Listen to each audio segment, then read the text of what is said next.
Everyone came to celebrate a baby, but no one expected a shocking confession. Behind Amelia S. smile was a secret plan to expose betrayal, greed, and a marriage built on lies. From pain, she found strength. From humiliation, she found freedom. The lesson is clear: never underestimate a woman who chooses courage. Support us with one like and one share for more stories. Thanks for watching. The air in the garden felt heavy, almost electric, with a nervous tension that had absolutely nothing to do with the gender announcement we were all supposedly waiting for. I stood there near the fountain, my hand resting protectively over my growing belly, wearing a smile that had become my best accessory, a flawless, practiced mask for the hundreds of onlookers gathered on the lawn. My husband, Julian, stood right at my side, his arm wrapped around my waist in a grip that felt less like affection and more like ownership. Across the manicured grass, my gaze kept wandering toward the woman in the striking crimson dress. Serafina, Julian-esque colleague. Her predatory eyes didn't just look at me. They seemed to dismantle me, piece by piece, with a smirk that felt like a secret declaration of war against everything I was. This night was never truly intended to be a simple celebration of our baby-esque gender. It was the stage for a reckoning, a truth bomb I had spent the last week carefully crafting in the silence of my own thoughts. I wanted the explosion to be deafening, far more impactful than any confetti cannon could ever be. I was Amelia Worthington to the public, but deep down, I was still Amelia Thorne, and I had spent far too long believing in the fairy tales Julian fed me. That era of blind, naive devotion ended the moment I realized the man I married was nothing but a hollow architect of his own grand, gilded deceptions. Tonight, the walls of his carefully constructed life were going to come crashing down, and I would be the one holding the hammer. Marrying Julian Worthington had truly felt like wandering into a dream. He was the golden scion of a massive real estate empire, and his world was one of endless, sparkling luxury. We lived in a sprawling, whitestone mansion in Bel Air, complete with panoramic views of the city that seemed to stretch on forever into the night. Our lives were a blur of private jet trips to Monaco, charity galas and designer couture, and the kind of lifestyle most people only see in movies. In those early years, Julian was everything I wanted: attentive, charming, and endlessly generous with his time and his affection. He made me feel like I was the center of his universe, a queen presiding over a kingdom built just for us, or so I had convinced myself at the time. He had swept me off my feet, slowly convincing me that his world was meant for me too. I had been a successful architect in my own right, but over the last 5 years, I slowly traded my drafting table for black tie charity events and my site visits for high society luncheons. The illusion was nearly perfect. I believed in the man he presented to the world, and more importantly, I believed in the man he told me he was behind closed doors. I loved him. Or at least I loved the carefully constructed image he had sold to me since the day we met. It was a beautiful, seductive lie that kept me blinded to the reality of who he really was, keeping me occupied with the surface while the foundation beneath us was slowly rotting away from neglect. Now, with our first child on the way, I felt a primal, deep joy that I hoped would finally ground us. I wanted this baby to be the bridge that mended the subtle, growing cracks in our marriage. Lately, Julian had been drifting away from me, physically present but mentally absent. When I asked what was wrong, he would just murmur about stress from the firm, his fingers dancing across his phone screen while his eyes darted anywhere but mine. The distance between us was growing into a canyon, and I was desperately trying to ignore the signs. I kept telling myself that it was just a phase, that the pressure of the upcoming baby was weighing on him. But the silence between us started to feel heavier than any conversation we ever had. Late nights at the office became the new normal, punctuated by hushed, urgent phone calls he took in the quiet of his study. Then there was the scent of faint, lingering trace of an expensive, unfamiliar perfume clinging to his suits. It was nothing like my own Chanel No. 5. I tried to dismiss the growing paranoia, telling myself it was just pregnancy hormones, or the inherent insecurity that comes with living in a world of mirrors and shadows. But the gnawing in my gut was becoming impossible to silence. It was a cold, persistent feeling that told me something was deeply wrong, even if I refused to acknowledge the truth. Every time I reached out to hold his hand or ask about his day, he seemed to pull back just an inch, distancing himself from me more and more. The gender reveal party was Julian's idea, not mine. He insisted on it with a smile that never quite reached his eyes, his enthusiasm feeling brittle and forced. He wanted the best of the best, hiring the same elite firm that handled the high-profile Van Heusen Gala. He talked about celebrating our little prince or princess with such fervor that it made me feel like an outsider looking into a performance. I just nodded, letting him dictate the terms, all while the dread settled deeper into my bones. It felt like he was throwing this party for his own ego rather than for the child we were expecting. He focused on the spectacle, the lights, the guest list, and the prestige, while I felt like a prop in a play I didn't audition for, just waiting for the curtain to finally drop. I wanted the evening to be perfect, hoping that a public display of our love might finally kill the doubts that kept me awake at night. I threw myself into the details, settling on a theme of twinkle, twinkle, little star, envisioning a magical night under the California sky. I spent hours working with the event planners, trying to build a fantasy that felt solid. I was desperate for something real, something that would prove we were still a family. But every choice I made felt like I was decorating a tomb. I kept pushing forward, forcing a smile and nodding at color schemes, thinking that if I made the surface perfect, the reality underneath would somehow align.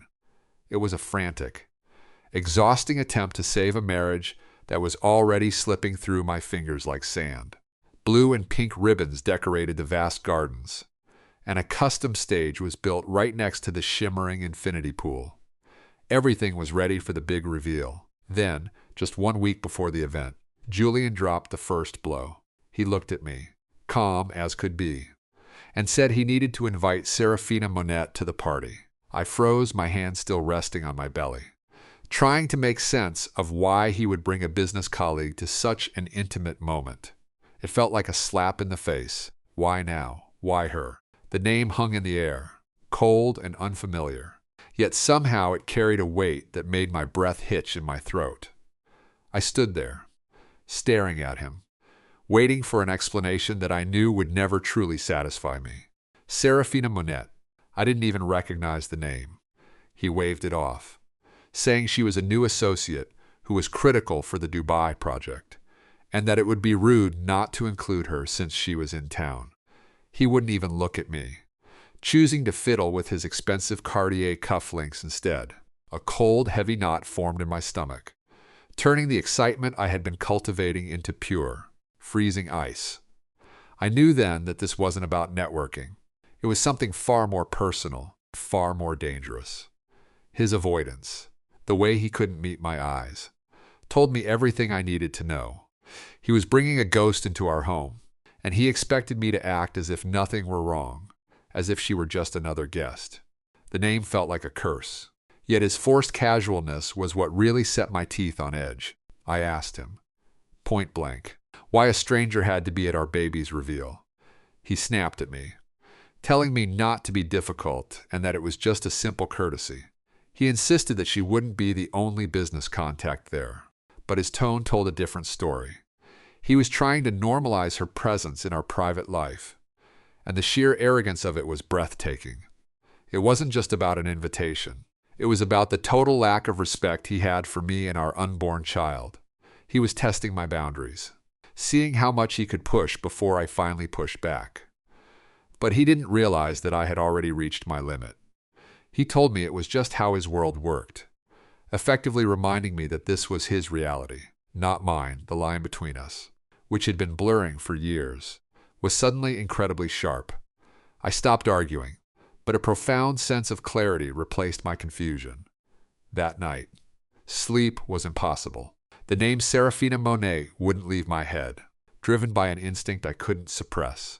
I crept out of bed, heart pounding, and headed toward his private study. I had to know. I had to see for myself what was behind this wall he had built around himself. The silence of the house was deafening, but it matched the cold resolve that was beginning to settle deep in my chest. I wasn't going to live in the dark anymore. His laptop was securely closed, but his personal tablet sat right there on the mahogany desk. It was password protected, but I knew his habits better than anyone. My hand shook as I entered the code. Our anniversary. Denied. His birthday. Nothing. Finally. I entered the groundbreaking date of his very first skyscraper. A soft click echoed in the silence of the room, and the screen lit up, exposing everything he had been hiding from me. There it was, his private world, open for me to see. I felt a wave of nausea, but I pushed it down. I had come too far to turn back now. I took a deep breath, braced myself for whatever I was about to find, and started to scroll through the secrets he thought were safe. My heart hammered against my ribs like a trapped bird. I bypassed his emails and went straight to his secure messaging apps. It did not take long to find the folder labeled with a simple, singular S. Inside was a digital archive of betrayal, explicit messages, intimate photos, records of secret hotel stays, and receipts for lavish gifts, a Birkin bag here, a diamond tennis bracelet there. It was all there, laid out in cold, digital detail. I read through the messages, the words burning into my mind, every lie, every excuse. Every stolen moment, it was all documented right there in black and white. It was worse than I could have ever imagined. A catalog of deceit that stripped away the last remnants of the man I thought I knew. And the woman on the other end of the messages was Serafina Monet. There were photos of her, too, a woman with fiery red hair and sharp, aggressive features that exuded a dangerous kind of confidence. She wore the scent I had smelled on Julian S. suits. The blood drained from my face so quickly that I felt faint. Tears welled up, blurring the screen, but I forced myself to read every single word, burning the evidence into my memory. It was so clinical, so deliberate, and yet so incredibly cruel. I could see how they talked about me, how they laughed about my pregnancy, how they planned their future while I was left in the dark. It was a devastating blow, one that left me reeling in the dim light of the study. It wasn't just a fling, it was a full-blown relationship. A parallel life Julian was funding with the money we were supposed to be building a future with. The Dubai project was real, yes, but Serafina was clearly his lover, not his associate. The request to invite her to our home for our baby's celebration was not a courtesy, it was a power move. A final act of humiliation intended to prove how little he cared for my feelings. He wanted me to stand there, smiling and pregnant, while his mistress watched from the sidelines. It was the ultimate betrayal, a calculated attempt to break me down completely. But he had underestimated me. He had forgotten that I was the one who built the foundation he was standing on. That realization made me physically sick. The fairy tale shattered in my mind, the glass shards falling everywhere. The gilded cage I had been living in was now clearly a prison built of his lies. And the worst part, my innocent child was about to be brought into this charade, forced to grow up in a world where their father valued a mistress over his own family. That was the part that hurt the most. I could handle the betrayal to me, but the thought of my child being raised in this environment of deceit was something I simply could not tolerate. It gave me a new purpose, a reason to fight back with everything I had. I wasn't just doing this for myself anymore. I was doing it for my baby. No, that was not going to happen. Not on my watch. A new cold and razor-sharp anger began to replace the despair that had threatened to drown me. If Julian wanted to invite his mistress to our child's gender reveal, then I would let her come. I remembered who I was before I became a trophy wife. I was an architect. I knew how to build. And more importantly, I knew how to tear things down. I had the blueprints. I knew the structure. And I knew exactly where the weak points were. If he wanted to host a party, I would make sure of a party that no one would ever forget. I was finished with being a victim. It was time to take control of my own life. I wasn't going to crumble. I was going to dismantle everything he had built on a foundation of lies. I had 6 days before the party. 6 days to turn his perfectly planned stage into the place where his entire reputation would finally collapse. The theme of Twinkle, Twinkle, Little Star suddenly felt like a cruel joke. But I would make sure the climax was a supernova that would burn his world to the ground. I started planning my move, carefully, methodically. I had to be patient, stay focused, and wait for the right moment. Every detail had to be perfect. The revenge would be sweet. But more than that, it would be a complete and total destruction of the lies he had built his life on. I had to be perfect. For the next few days, I became a master of deception, playing the role of the radiant, oblivious mother-to-be. I sat with the event coordinator, Mrs. Gable, smiling as we picked out flowers and sampled tiny eclairs. All the while, my mind was racing with a cold, calculated strategy. I was no longer the victim.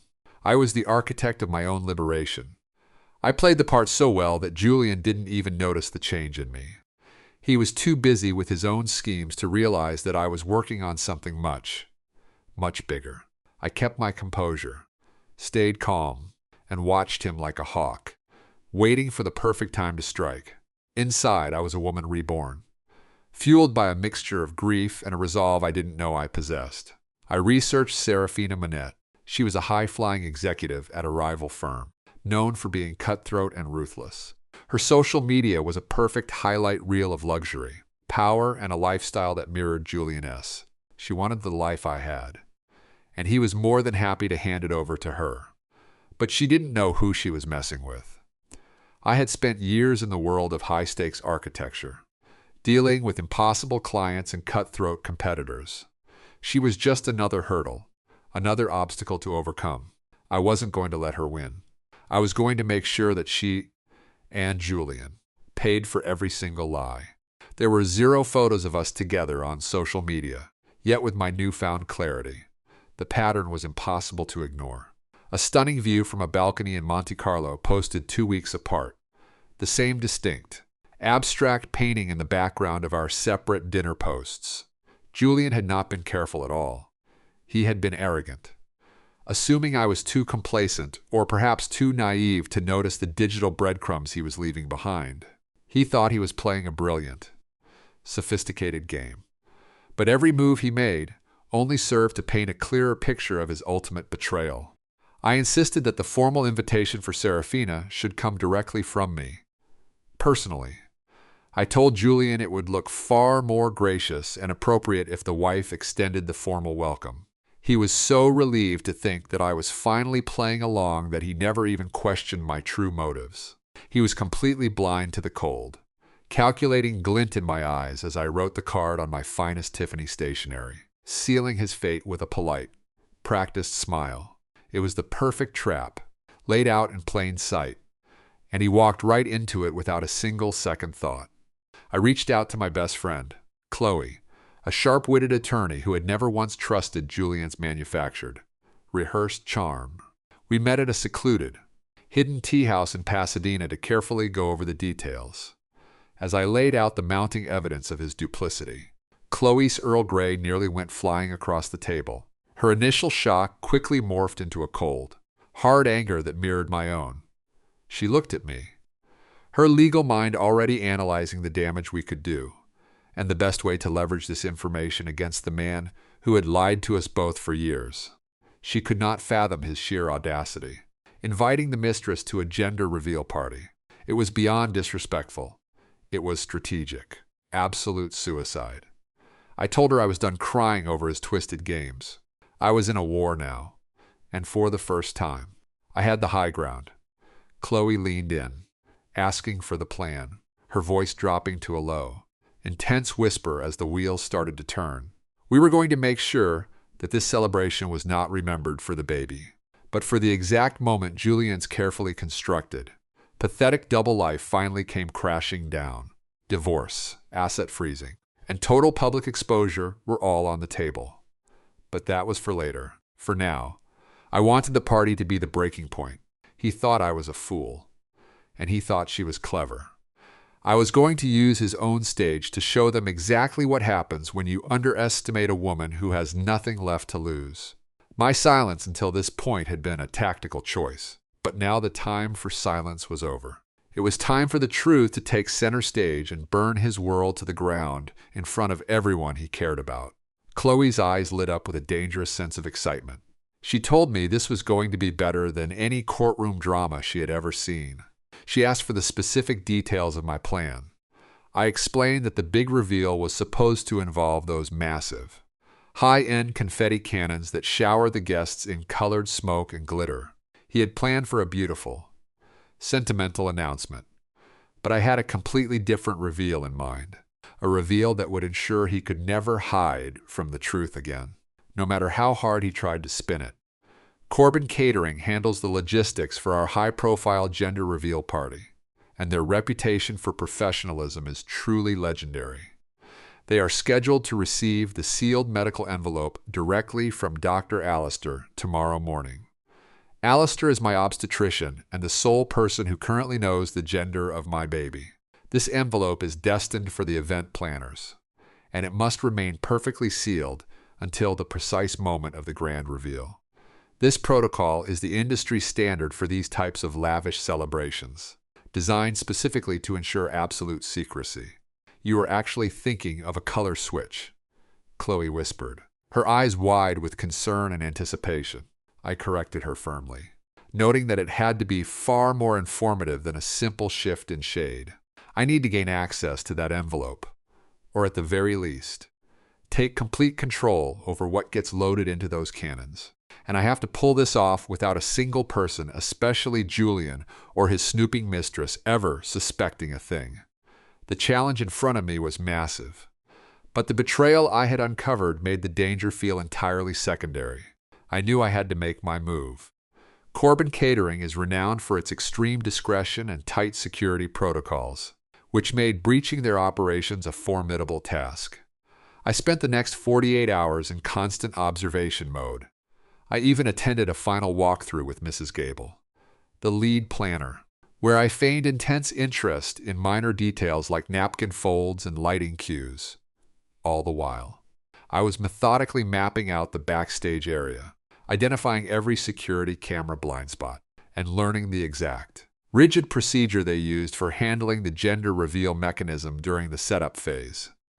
I carefully noted that the cannons were prepared in a small, guarded tent located behind the main stage just a few hours before the event began. The final loading of the reveal material was handled exclusively by a senior Corbin technician, which meant my window of opportunity was razor thin. My mind raced through every possible scenario. I realized that attempting to swap the doctor's envelope directly was far too risky, as it would surely be traced back to me the moment the discrepancies were discovered. I needed a plan that was much more sophisticated and untraceable. I realized I needed a way to influence the actual outcome, rather than just messing with the input. What if the cannons did not just reveal a color? What if they revealed something else entirely? A truly daring idea began to take shape in my mind, sparked by a distant memory of a corporate event I had designed years ago. In that scenario, a product launch had involved a surprise projection onto a massive screen that unrolled simultaneously with a blast of confetti. I could adapt that logic here to turn their own grand celebration into the stage for my personal final act. Meanwhile, Julian was acting almost jovial, clearly relieved that I was being so understanding and compliant. He even brought home a gift for me, a stunning diamond necklace, claiming it was a token of appreciation for being such a wonderful wife and a mother-to-be. He spoke with a voice as smooth as silk, trying to hide his guilt behind expensive jewelry. I accepted the necklace with a radiant, practiced smile. Though the diamonds felt like jagged ice against my skin, I knew he thought he had successfully played me. But he had no idea what was actually coming his way. I made sure to wear those diamonds when Serafina Monet arrived at our doorstep 2 days before the party. She was there ostensibly for a pre-event consultation with Julian regarding some fabricated detail of the Dubai project. But I insisted on being present for every minute of it. Serafina was even more striking in person tall, impeccably dressed in a razor-sharp Armani suit, her auburn hair styled in a sleek, intimidating bob.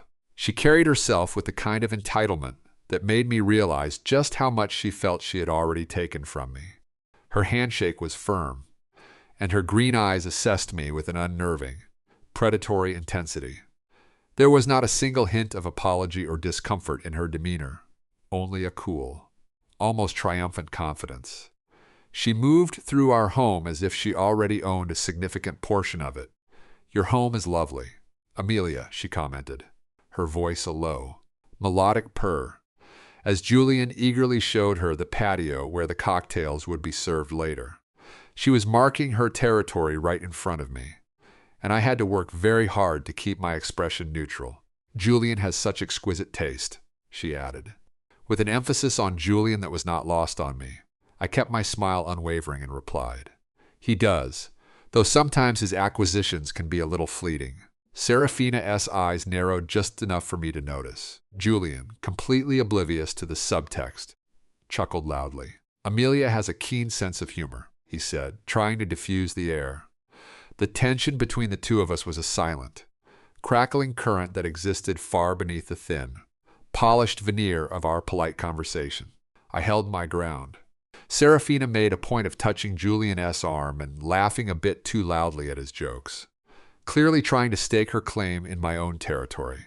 Each gesture felt like a fresh stab to my heart, but instead of breaking me, it only hardened my resolve. This woman, this serpent, would not slither into my life and destroy it without paying a consequence. The party was no longer just about addressing Julian's betrayal. It was about reclaiming my dignity and exposing the truth for every guest to see. I was ready to burn the whole thing down. It was about finally expunging Seraphina's venomous presence from my life as well. The plan forming in my mind became bolder and more audacious with every passing hour. It had to be flawless, and it had to be completely unforgettable. The day before the party, Dr. Alistair S. Crisp. Sealed envelope was hand-delivered to Mrs. Gable at the Corbin Catering headquarters. I watched the delivery from my car parked across the street, my heart beating like a frantic drum against my ribs. I knew this was the point of no return for my scheme. The first crucial piece of my plan was officially in motion. Now I had to tackle the infinitely more complex part, intercepting the reveal itself. While the envelope was now the responsibility of Corbin Catering, I knew the actual contents, the colored powder or confetti, would not be loaded into the cannons until the team was on site on the day of the party. My initial idea of simply swapping the doctor's note was far too risky, as it was easily traceable. I needed to ensure the physical evidence was what actually hit the crowd. I knew tracking would be impossible if I simply swapped an envelope. And what if the planners decided to cross-reference the report? It was too risky.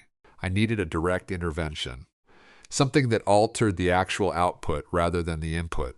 My friend Chloe, always resourceful, suggested her cousin Leo. He was an event technician who occasionally freelanced for elite companies like Corbin. Because he was never on their official payroll, he was the perfect, invisible asset for a job like this. I knew I had to secure his cooperation if I wanted my plan to succeed. After much persuasion from Chloe, and a very generous promise of a consultation fee paid from my private inheritance, funds my husband Julian had never even touched, Leo finally agreed to meet. We chose a dimly lit, secluded booth at the Viper Room on the Sunset Strip, a spot Julian would never visit in a million years. It was a bit dark and seedy, but the privacy was essential. We needed to map out the logistics of my plan without any prying ears hovering nearby to catch our conversation. Leo was a wiry young man with eyes that constantly darted around, scanning every corner for cameras or listeners. When I initially brought the job to him, he was incredibly skittish, pulling away as if he could smell a trap. He told me that messing with a Corbin production was dangerous because they were serious players. I leaned in, locking eyes with him, and told him that if things went sideways, he would be long gone before the heat hit him. I promised this was not about mindless sabotage, just one surgical modification. I swore his name would stay off the record. I laid the whole plan out for him, making sure he understood this was not some simple prank or a request to change the color of the stage smoke. My vision was far more theatrical and, frankly, devastating. I wanted to swap out the standard confetti in the main cannons or, at the very least, fill them with something more permanent. When he asked if I wanted colored smoke or the usual glitter, he was clearly intrigued despite his nerves. I nodded slowly, watching his reaction. I was ready to turn their perfect party into a public reckoning, and I had the material ready. When he asked what I wanted inside those cannons, I slid a small, heavy satin pouch across the table. Leo picked it up, and his eyebrows arched in surprise when he felt the weight of the contents. I leaned in close, whispering that it felt like shredded paper, because that is exactly what it was. But it was not office trash. It was every dirty secret they had. I showed him a sample on my phone, graphic messages between Julian and Serafina, hotel booking confirmations, and that blurry, damning image of them kissing in a public restaurant. I had burned through a significant chunk of my grandmother's inheritance to hire a private investigator to dig up all this dirt. Each tiny, shredded strip of paper would be a physical piece of their sordid affair, ready to rain down on them. When I told him we were going to fire these out of the cannons, Leo was shocked, but then a slow, wicked grin spread across his face. He called the plan diabolical and brilliant. Then he hit me with the practical problem. How could we swap the cartridges inside the cannons without being spotted? That was his department. I kept my voice calm, reminding him that his technical expertise was the exact reason I had chosen him. I knew the final preparations for the cannons happened in a tent backstage, and I had the precise timeline. I promised to create a major diversion for the head Corbin tech at the perfect moment. All he had to do was dress like any other event staffer and make the switch. It had to be lightning fast, totally silent, and perfectly timed. Leo spent a long moment running the logistics, weighing the fee against the very real danger of getting caught. Leo explained that the cartridges were factory sealed, so he would need to bring his own pre-filled ones, stuffed with my evidence confetti, ensuring they were indistinguishable from the real gear. I pressed him for a definitive answer, and he admitted the risk was massive. But when he named his price, a figure that made me blink but did not stop me, I simply nodded. I gave him my word that he would remain anonymous. He agreed to source the blank cartridges and get them loaded with my material before the big event began. Then he stopped, looking at me, and asked about the baby. He wanted to know if I really wanted to skip the gender reveal. I paused, catching my breath. For a second. The original. Innocent excitement of the party, the joy of discovering if I was having a boy or a girl washed over me. And I felt a sharp, genuine pang of sadness. I looked at him and said that the gender of the baby was the least interesting secret in our family right now. I told him my doctor would inform me privately. I had a different, darker truth to expose.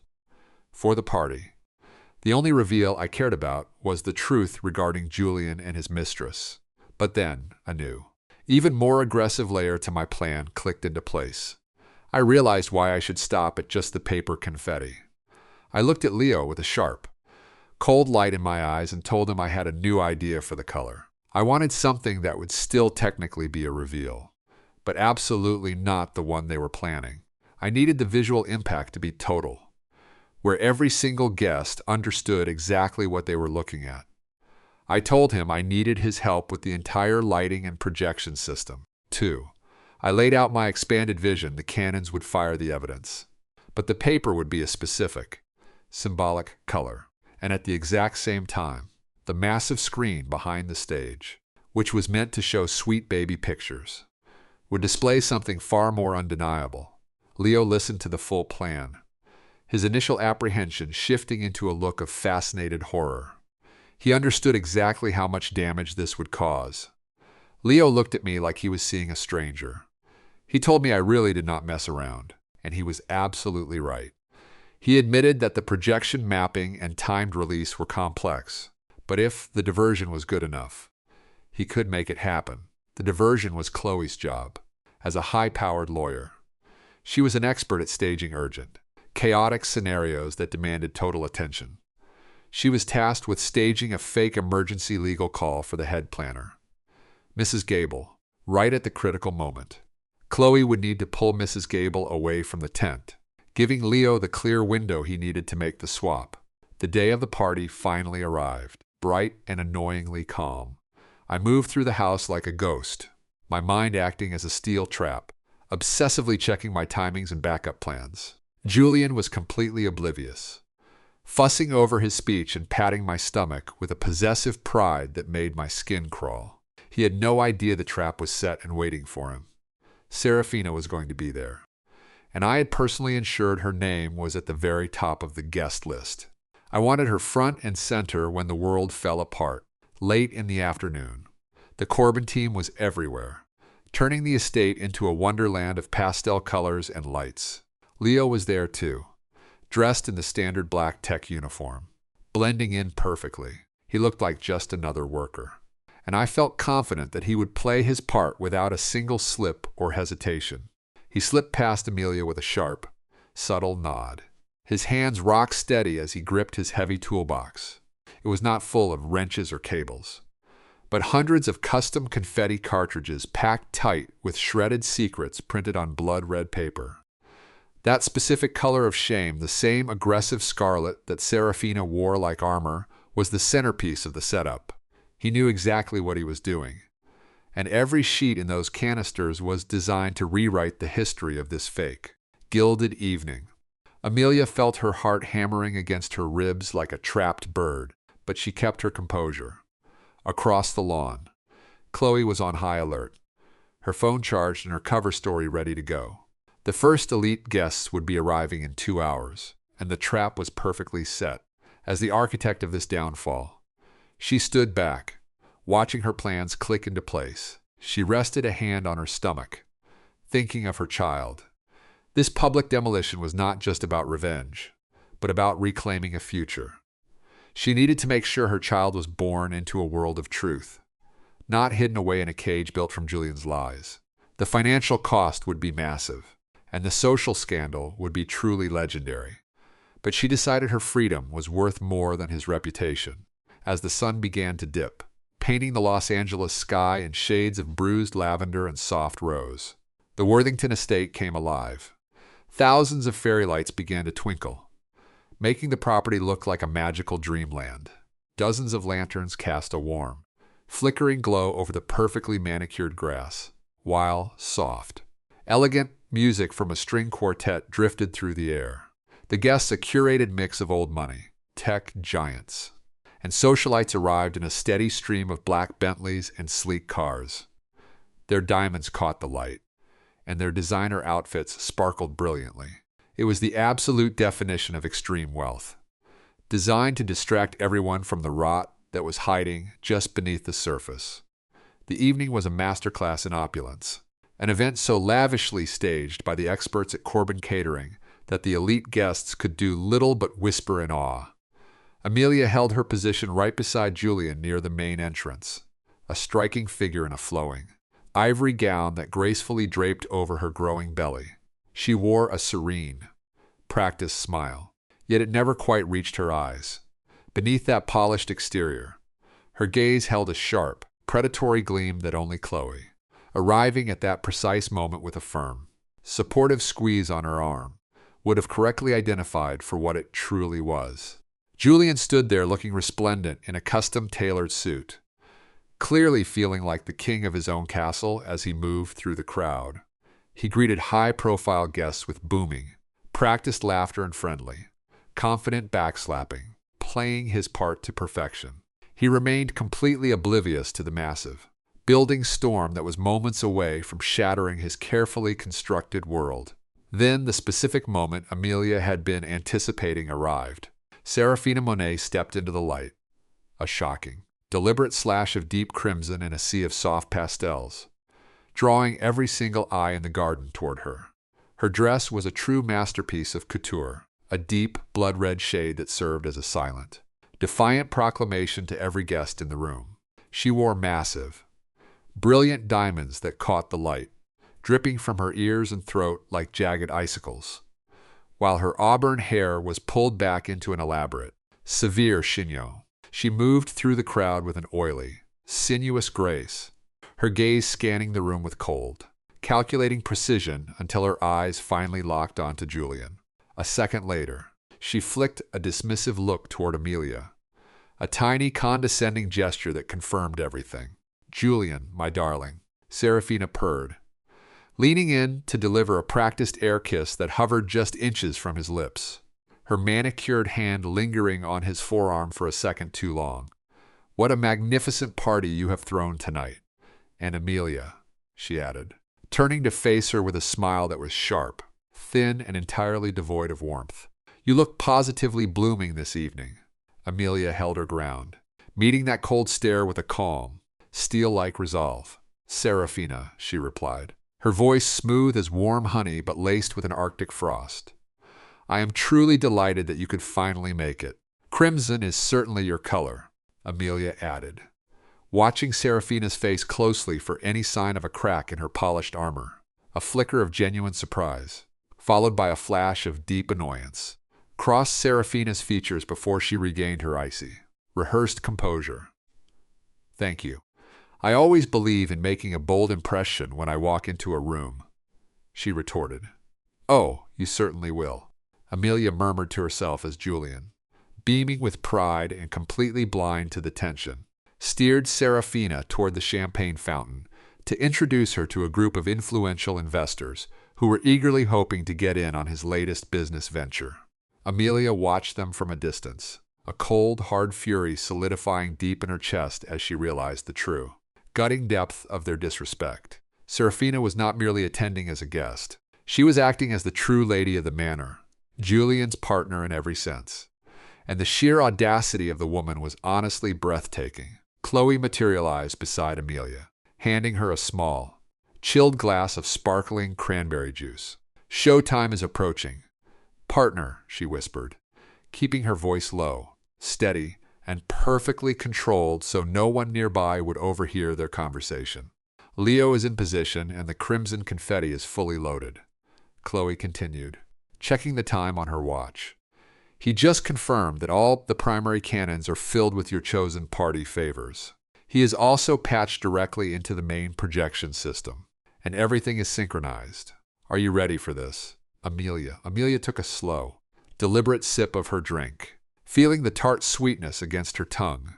Her gaze remained fixed on Serafina, who was laughing with her head thrown back, while Julian leaned in, whispering something private and intimate in her ear that made her smile.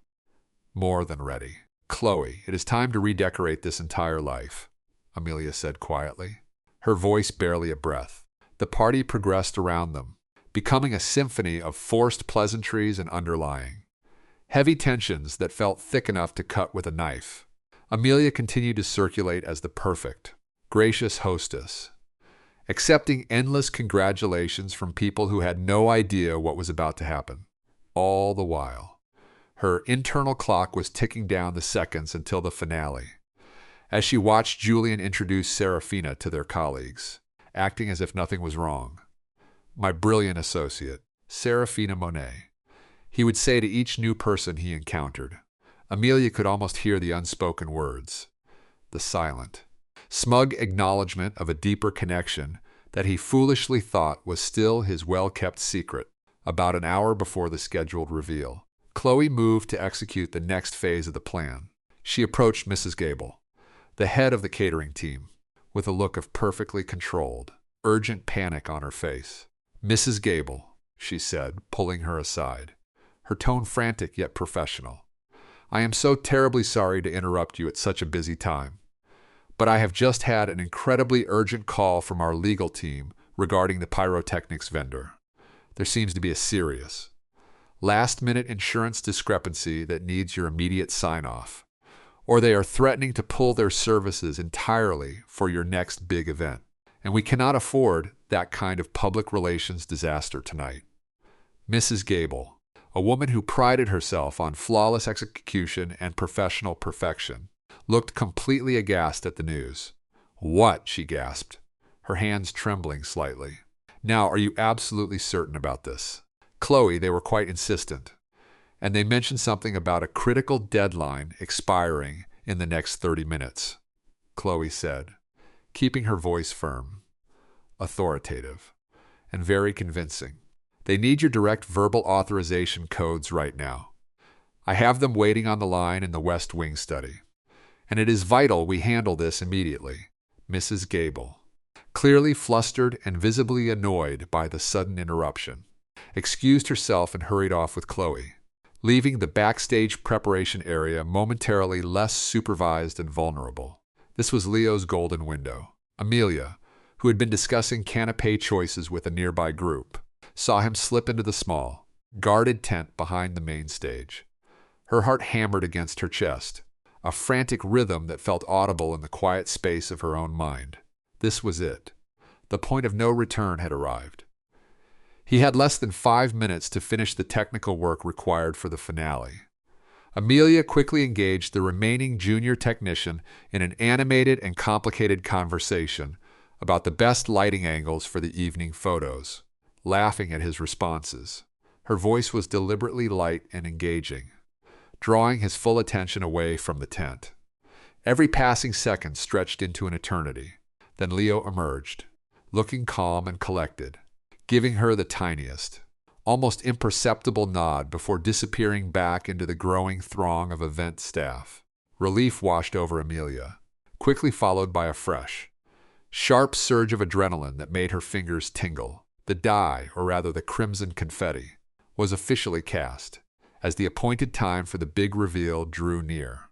A heavy hush fell over the gathered crowd as if someone had pulled a plug on the noise.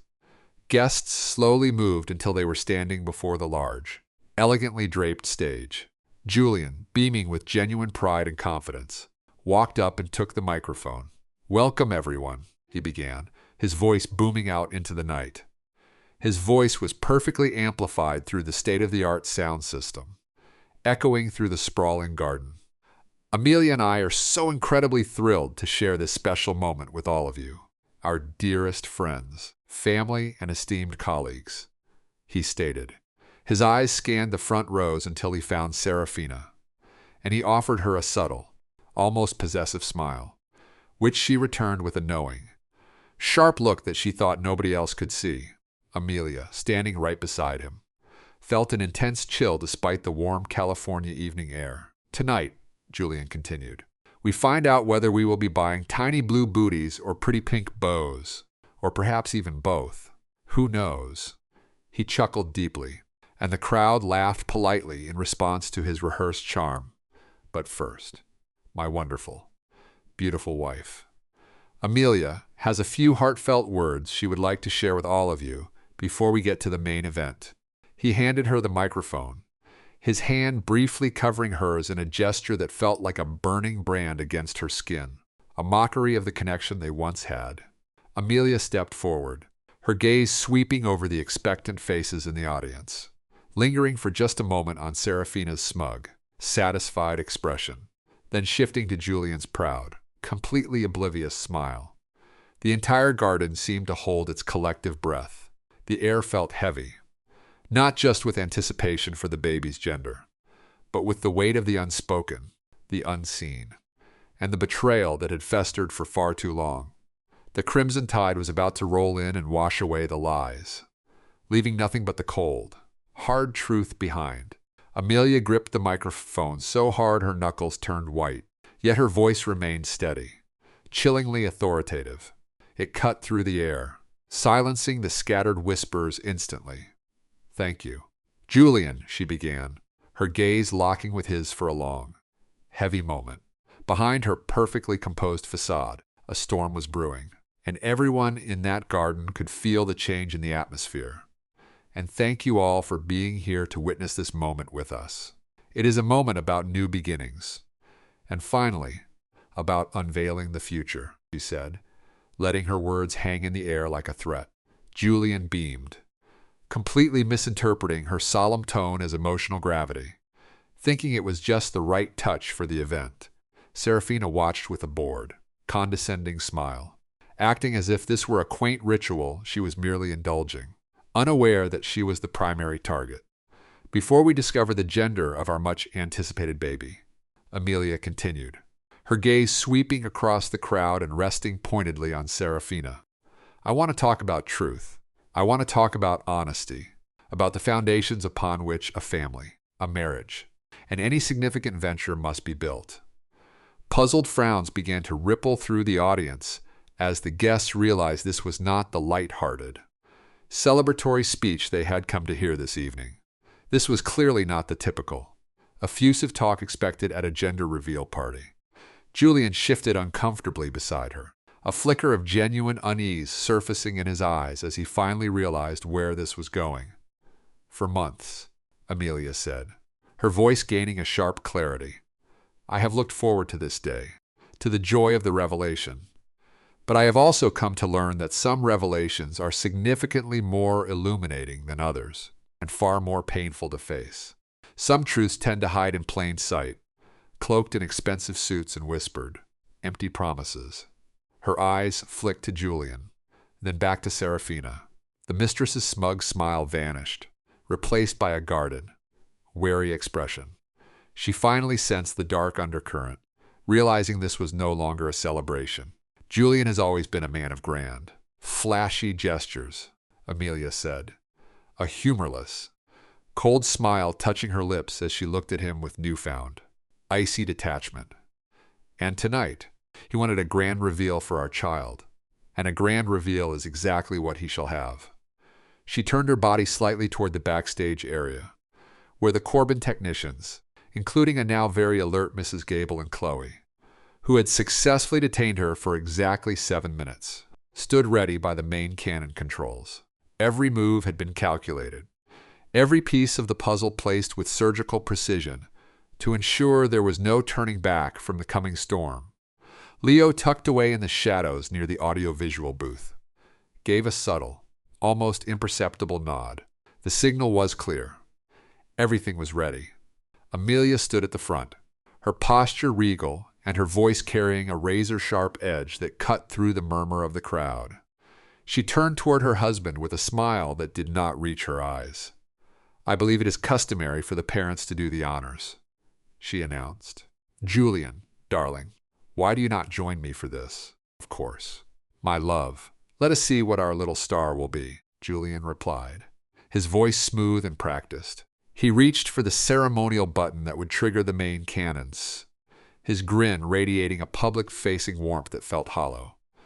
Oh, I think this honor should be all mine tonight, Amelia said, her voice steady as she gently intercepted his hand. She looked at him with a cold clarity that made him hesitate. I have been carrying this secret for quite some time, and I deserve the final say. Before Julian could react, and before any of the high society guests could process the strange shift in her demeanor, Amelia pressed the button herself. For a heart-stopping second, nothing happened. The silence stretched thin, heavy with 1,000 unspoken questions. Then, with a deafening, pressurized whoosh, the cannons exploded. But the cloud was not blue or pink. A massive torrent of vibrant, shocking, crimson confetti erupted into the sky, showering the guests like a bloody, inescapable warning. Thousands of tiny, shredded pieces of paper rained down like a scarlet blizzard, blanketing the manicured lawn. Each one was a fragment of Julian and Serafina's illicit correspondence, printed and diced for the world to see. Simultaneously, the enormous projection screen behind the stage flickered to life. Instead of a cute message, a crystal-clear, high-resolution image filled the entire screen, impossible to ignore, showing exactly what Amelia had been hiding for so long under a veil of silence. It was a photograph, the exact one her private investigator had procured after weeks of silence and late-night stakeouts. It showed Julian Worthington, his arm wrapped possessively around Serafina Monet, their lips locked in a deeply passionate, unmistakable kiss. The backdrop was the balcony of that luxury hotel suite in Dubai, the very same project site Julian had used as his alibi for weeks of absence. A collective gasp swept through the crowd, sucking the air right out of the garden. Whispers turned into chaotic, shocked murmurs that rippled through the rows of chairs. Phones were reflexively raised, not to capture a gender reveal, but to document the spectacular, public implosion of a marriage. The crimson confetti, now effectively damning evidence, settled on the pristine grass, on the designer gowns, and on the horrified faces of the onlookers. People picked up the shreds, their eyes widening in disbelief as they read snippets of text, dates and intimate names left on the paper. Julian stood frozen, a statue of pure panic, his face turned ashen, his eyes wide with a dawning, absolute horror as he stared at the giant image of his infidelity, then at the crimson rain of his own words falling around him like autumn leaves. He looked like a man who had been struck by lightning. Serafina Monet's reaction was just as dramatic. Her face, which had been so smug and confident only moments before, now contorted into a mask of pure fury and crushing humiliation as the truth took hold. The crimson confetti, the very color she had chosen to wear, now seemed to mock her, branding her a homewrecker in front of Julian's entire social circle. She looked from the giant screen to Amelia, her eyes blazing with a dangerous mixture of hatred and total disbelief. Amelia stood center stage, untouched by the crimson rain, a solitary, calm figure of righteous fury amidst the total chaos she had meticulously unleashed upon them. She looked like a judge delivering a final verdict to the room. Her ivory dress seemed to glow in the ensuing pandemonium, a stark contrast to the red paper littered everywhere. She held the microphone loosely, her expression completely unreadable and cold. Then she raised the microphone to her lips one last time, her voice cutting through the stunned silence that had fallen after the shock wave. "As for the gender of my baby," Amelia announced, her voice clear and unwavering, "that is a precious secret that I will share with my child in a future built on truth." She looked directly at Julian, whose face had crumpled into a mask of utter, pathetic devastation. "Congratulations. Julian, you wanted a reveal. This is your revelation." With that, she gently placed the microphone back on the stage, turned her back on him, on Serafina, on the shocked faces of the elite, and on the crimson-stained splendor of their once-shared life, walking away with a steady, determined pace that signaled the end of the show and the beginning of her new reality. Free at last. Her head was held high, a queen abdicating a kingdom that was never worth the price. The architect had not just revealed a secret, she had demolished a facade, and in doing so, laid the first foundation stone for her own and her child's new, authentic beginning. The silence she left in her wake was far louder than any cannon blast. The immediate aftermath was absolute pandemonium. Julian, ghastly pale, stumbled back as if physically struck, his eyes darting between the colossal image and his guests. Serafina, after a moment of frozen, incandescent fury, hissed something incoherent and made a move as if to confront Amelia. But the wall of shocked guests and clicking camera phones seemed to physically hold her back. She looked utterly trapped and exposed, her carefully constructed, social climbing image shattering like glass around her. Whispers erupted into a cacophony of judgment that filled the evening air, turning the once exclusive garden party into a public execution of their ruined reputations and lost dignity. Was that truly Serafina Monet from Monarch Developments standing there? The messages flashing on the screen, were they actually real? My heavens. Seeing Julian Worthington standing in his own home at his own child's gender reveal party, caught in such a display. The crimson confetti that had been meant for celebration now drifted slowly through the cooling evening air like debris from an explosion, quickly snatched up by guests who were more interested in the unfolding scandal than anything else. Mrs. Gable, the caterer, looked like she might collapse right there. Her perfect multi-million-dollar event now the center of a total high society earthquake, while her staff scrambled to clean up the mess. Amelia did not bother to turn her head for one last look. Chloe was already waiting for her right at the outer edge of the lush garden, a car sitting silently near a side gate, its engine humming with the promise of a clean getaway. "That," Chloe whispered, her eyes wide with a strange mix of absolute shock and genuine concern as Amelia quickly slid into the passenger seat, "was the single most intense and dramatic thing I have ever witnessed in my entire life." She was physically shaking, but the sheer relief in her voice was clear as she scanned the area to make sure no one had followed them into the dark. "Are you doing okay?" Amelia took a long, deep, and shuddering breath, the sharp edge of the adrenaline finally starting to fade away, leaving a quiet, hollow sort of ache in its place. "I am doing okay now. In fact, more than just okay. I feel finally liberated." She rested a hand gently on her belly, feeling a sense of deep, internal peace she had not known for many long years. Liberated.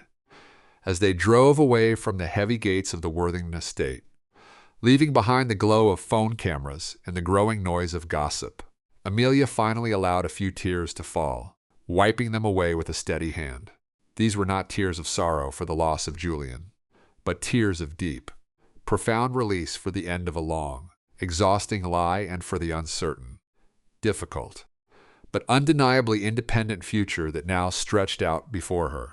Back inside the mansion, Julian finally found his voice, letting out a strangled, low roar of pure denial and anger. "Turn it off. Turn that screen off right now," he bellowed at the staff. But his voice lacked any real power now that his true nature was exposed to everyone in that room. But the digital image remained burned into the minds of everyone present, a permanent mark of his deception. He spun around to face Serafina, his face twisted in a look of selfish, desperate rage. This is all your fault." Serafina, her green eyes flashing with a new, dangerous intensity, rounded on him without a second of hesitation. "My fault. You are the one who is married. Julian, you are the one who paraded me around, thinking your wife was just some clueless, obedient fool who would never actually notice the trail of breadcrumbs you were leaving behind. You underestimated her. We both did," she snapped, her voice full of bitterness. Any pretense of affection or partnership that might have existed between them vanished instantly in the rising heat of their very public disgrace. The party fell apart completely. Guests began to flee, some in awkward silence, others already talking into their phones to sell the story to the highest bidder. The beautiful food sat untouched. The expensive champagne went flat, and the string quartet packed their instruments and left as quickly as they possibly could. The beautiful, classical melodies were soon replaced by the ugly, discordant noise of a wealthy dynasty falling apart. The story went viral on social media within minutes. #Worthington Reveal, crimson confetti, and gender betrayal were trending across the globe before Amelia had even arrived at Chloe's secure apartment in a quieter neighborhood. Paparazzi, like sharks smelling blood in the water, were already swarming the gates of the Bel Air mansion by the time Julian, humiliated and enraged, was left alone to survey the complete destruction of his public life. The next few days were a blur of legal threats and nonstop media attention. Julian's desperate attempts to reach out to Amelia were met with a wall of absolute silence, as all messages were funneled through Chloe, who had stepped in as Amelia's legal counsel. His first move for damage control, a quickly written, thin press release claiming the footage was fabricated and painting Amelia as an emotionally unstable spouse, failed miserably and was openly mocked by every major news outlet, which only served to make his fall from grace even more complete. The evidence was everywhere, plastered across every screen and saved in the memory of hundreds of phones. It was impossible for anyone to look away. Those shredded messages and that clear, damning photograph were simply impossible to deny. Overnight, Serafina Monet vanished from the public eye, her once promising career at Monarch Developments suddenly hanging by a very thin thread as the pressure mounted. This was no longer just a messy, personal drama. It carried huge, crushing implications for the business, threatening to ruin everyone caught in the wake of the scandal. In their high-stakes world, reputation and trust are the only currencies that really matter, and both she and Julian had seen their personal value drop, potentially forever. The rumor mill began to work overtime, suggesting that Monarch Developments was actively looking to cut ties and distance itself from her permanently. Even the high-profile Dubai project, which was meant to be the crowning achievement of Julian S.'s career, had become toxic, with international partners pulling out one by one. The tremors were shaking the entire empire, and the stock price of Worthington Holdings dropped by the hour. The board members rushed into emergency meetings that lasted well into the night. The golden boy image that Julian Worthington had spent years building, the smart businessman, the loving husband, the family man, was now in absolute pieces. His father, a harsh, old-guard patriarch who cared about nothing but the family legacy, was reportedly beyond furious. Meanwhile, fully protected by the expertise of Chloe. Amelia began the difficult but necessary process of filing for a divorce. She did not want a single cent from Julian, only her freedom in total, sole custody of their unborn child. She had always been intelligent, keeping her grandmother's significant inheritance tucked away in a private, unreachable trust. That money would be more than enough to ensure a life of total independence for her and her baby. Furthermore, she had been quietly gathering intelligence on Julian's shady business practices for months, ever since those first feelings of doubt began to grow. Her architect's mind, which was naturally designed to spot structural weaknesses and hidden cracks in a foundation, had easily identified the deep, festering rot within Julian's carefully constructed financial empire. Those findings were now sitting in Chloe's capable hands, acting as an incredibly powerful, non-negotiable bargaining tool. Then, a sudden, unexpected twist happened about a week later. A top-tier gossip columnist, who was well known for having both reliable and dangerous sources, published a brutal article detailing Serafina Monet's own version of the events. She painted Julian as a manipulative, predatory man who had pursued her relentlessly, even promising to leave his wife and suggesting that Amelia was mentally unstable just to keep Serafina on the hook. Serafina claimed she was just another victim of Julian's complex web of lies, though very few people were buying her desperate attempts to change the narrative. More damagingly for Julian, she leaked precise, damning details about his reckless spending on her behalf. This included the purchase of a secret penthouse apartment and a rare sports car, all of which had been funded through complicated, illegal company accounts that were already under intense audit. She was effectively burning his financial house to the ground to save her own skin. It seemed obvious that Serafina, in a frantic, selfish act of self-preservation, was determined to pull Julian down into the pit with her, perhaps even further than she had already fallen. Amelia read the article with a detached, quiet sense of irony. The snakes were finally turning on each other, devouring their own kind. It did not bring her any real happiness, but it offered a weary, final confirmation of the toxic, shallow world she was finally, mercifully escaping for good. She felt nothing but a deep, overwhelming sense of relief. Her focus was now crystal clear. It was narrowed down to just three things: her health, the baby, and the urgent need to build an honest life, far away from the cold, glittering ruins of her marriage. She moved with purpose, changing her phone number and scrubbing her social media presence completely. She needed a sanctuary, a quiet place tucked away far from the noise of Los Angeles, a place where she could finally breathe again without constantly looking over her shoulder. She wanted a real home where her child could grow up away from the dark shadow of the Worthington lies. The chaos had completely washed away her old life, leaving her to navigate these new, unpredictable waters. She was finally steering her own ship toward a more authentic shore, as everyone had expected. The divorce proceedings were vicious and ugly. Julian was absolutely furious. His public image had been shattered into 1,000 pieces, and his business interests were suddenly under attack from every possible direction. He fought back with the raw, snapping ferocity of a trapped animal, desperate to save what remained of his fading reputation and his grip on power.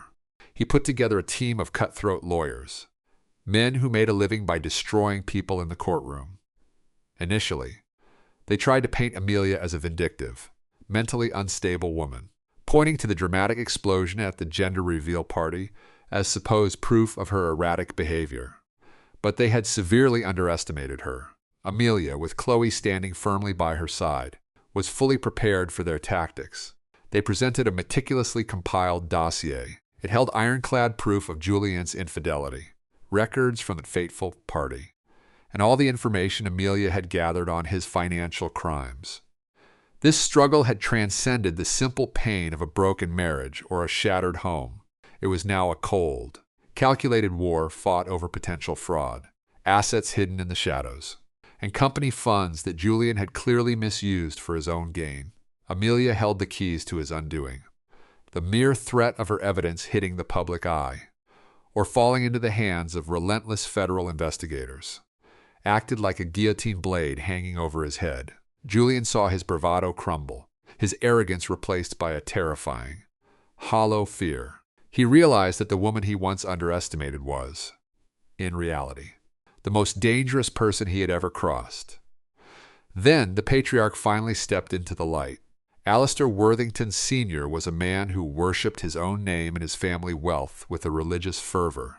He wouldn't let this scandal ruin his reputation. A private meeting was summoned, not in the cold, corporate sterility of a lawyer's office, but within the heavy, wood-paneled walls of his private library. Amelia walked into that room with a calm, focused gaze. Beside her, Chloe stood like a silent, unbreakable sentinel. She was there to ensure that Amelia never felt alone or unprotected during this high-stakes confrontation that would define the rest of their lives. Alistair Sr. carried an icy, piercing gaze that had forced legendary chief executive officers to stutter and look away. He glanced at his son with a sneer of pure, unfiltered disappointment, his lip curling in contempt. Then he shifted that frozen stare toward Amelia. For a split second, a flicker of grudging respect crossed his features. "Mrs. Worthington." "Amelia," he began, his voice sounding like gravel grinding against stone. "This whole situation is a mess, a stain on the family legacy. Tell me, what will it take to make this nightmare disappear quietly?" Amelia met his glare without blinking or retreating an inch. "I want what is inherently fair, Mr. Worthington," she stated firmly. "I am demanding a swift and clean divorce. I want full custody of my child, supported by generous, secure provisions for their upbringing and education held in an independent trust. I will accept no contact with Julian unless it directly pertains to our child. And even then, I demand it be handled strictly through legal intermediaries for the foreseeable future." She stood her ground, her voice ringing clear and steady through the massive room. She made it crystal clear that his vast wealth and terrifying reputation could no longer intimidate her. "Furthermore, I require absolute assurance that my exit from this family will be final, with no future attempts to harass, threaten, or discredit me," Amelia continued, her voice gaining strength. She held the silence for a long moment before adding, "The financial information I possess regarding the various irregularities within Worthington Holdings will remain locked away. Provided Julian accepts these terms without a single contest, and the settlement is truly equitable." She knew exactly how much power she wielded, and she wasn't afraid to use every single scrap of that leverage to protect her future and her unborn child. The unspoken threat hung in the air, heavy and suffocating like thick, black smoke. Julian, looking suddenly small and gray, started to sputter a protest, but his father silenced him with a single, sharp flick of his hand. After a tense negotiation brokered almost entirely between Alistair Sr. and Chloe, a firm agreement was carved in stone.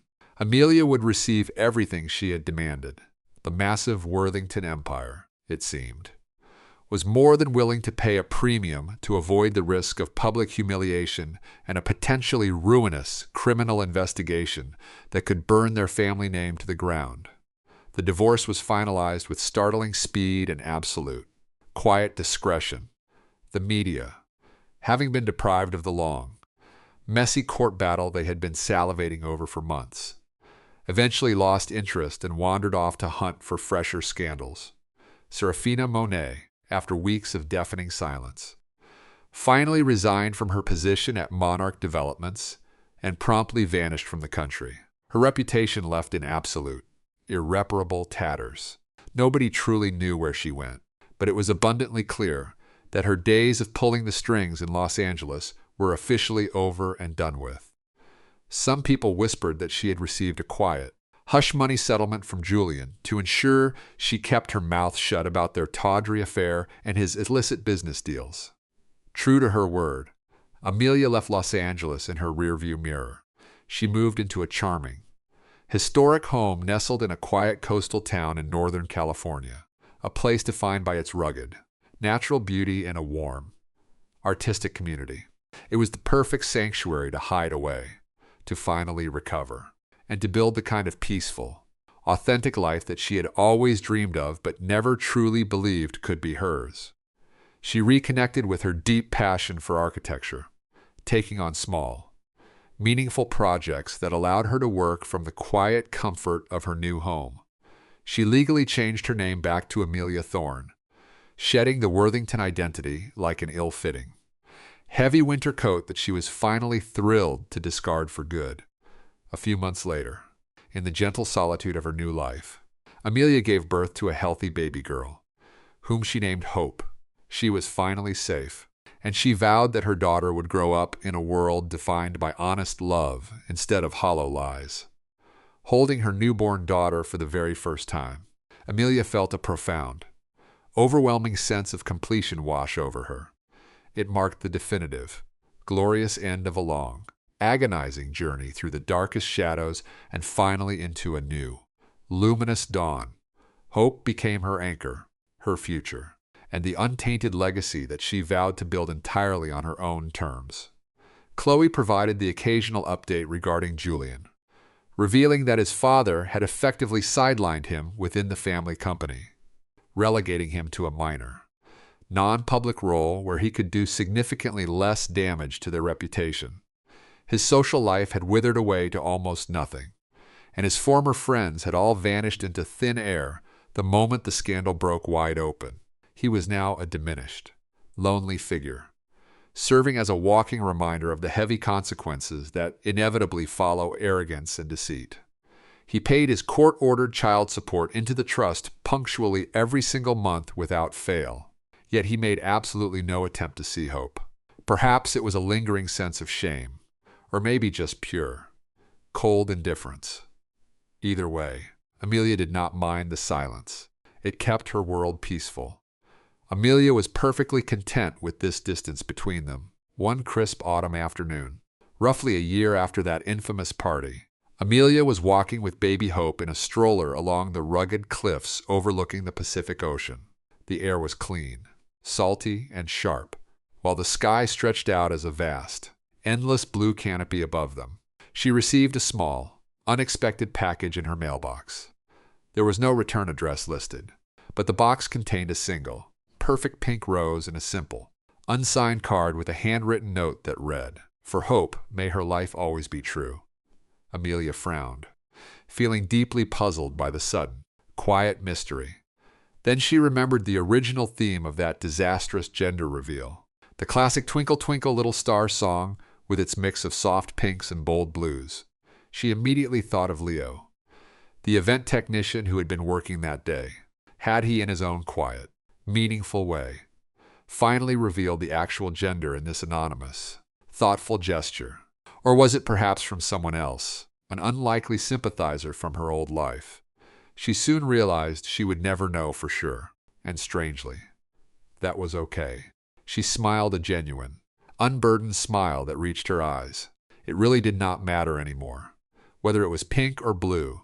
The true revelation had been the one that finally set her free from that toxic, suffocating life. She looked down at her daughter, who was gurgling happily in her stroller, and she knew that their future, built on the solid foundations of courage and honesty, would be far brighter than any artificial, hollow sparkle that Julian's world could have ever offered them. She had truly won, and she had done it entirely on her own terms, leaving the past behind. The architect had not only designed her own revenge, she had meticulously planned her own glorious resurgence. And it was beautiful. Amelia's journey was a total maelstrom of high-stakes betrayal and heartache. But ultimately, it stands as a powerful story of a woman's incredible strength and resilience when she is finally pushed to her absolute limits. She did not just ingeniously change a gender reveal. She courageously rewrote her entire destiny, proving that even in the face of devastating deceit, dignity, intelligence, and unwavering courage can always forge a new, empowered path forward. Her story reminds us that sometimes the most profound revelations are not about the color pink or blue, but about the stark, unvarnished truth. What did you think of Amelia's audacious plan and her ultimate, well-deserved triumph? Could you have orchestrated such a bold move if you were standing in her shoes, facing the same impossible odds? We would love to hear your thoughts and opinions in the comments section below. If you enjoyed following Amelia's story today, please give this video a huge thumbs up to show your support and help us reach more people who enjoy these kinds of stories. Share this video with your friends who appreciate a good tale of justice served cold. And most importantly, hit that subscribe button and click the notification bell so you never miss another gripping story from our channel.